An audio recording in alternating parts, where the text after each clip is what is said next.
Zay ny amin'ny fa tsy miditra amin'ny adala politika ny sendikan'ny mpiasan'ny kaominina Antananarivo renivohitra. Tokony havahana tsara ny fitakiana sendikaly sy politika hoy izy ireo. Tsy misakana ny mpiasa haneho ny heviny kosa izy ireo fa tsy tokony amin'ny alalan'ny sendika.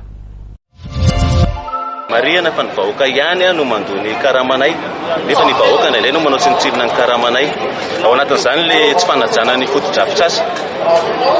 fototeana fatany ny fotodrafitrasa dia nandrany kominina volo ao ihany koa ny ohatra hoe ny alina tontolo miasa ny mpamafalalana anay amin'ny mampiaro ny zo mpiasanay kosa loatra ny tsy mety aminay le zay fa manangy avoakana Antananarivo zay mba hifanaja ao anatin'izay satria miasa izy ny alina maraina raha amin'ny gazy kilometra fotsiny zao mandroaka ny maloto misotrosotro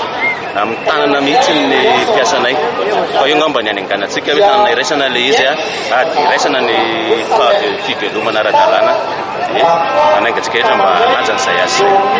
ny sendika mpiasan'ny kominina raha tsikatrareo mbola tsy teo izy amin'izay ny antony dia tsotra izahay zany manaja an'le tika sendikaly havanay mazava ny atao hoe politika havanay mazava ny atao hoe sendika ny mpiasan'ny kominina Antananarivo renivohitra mety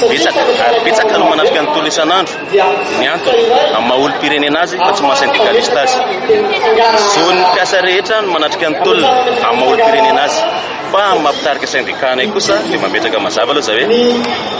amin'ny fotoana toy izao ihany fotoana resaka asa sy asa sendikaly madio no idiranay ka ny androany zay raha tonga ety tsy dia le maha-politika anazy zay misakana tsy idiranay zay fa isa-taona izahay dia miara-makalaza amin'ny sendika amin'ny fetin'ny asa foana ary raha mbola misy amin'ny herintaona sy zavatra ataon'ny sendika rehetra dia manaraka foana ny sendikaly.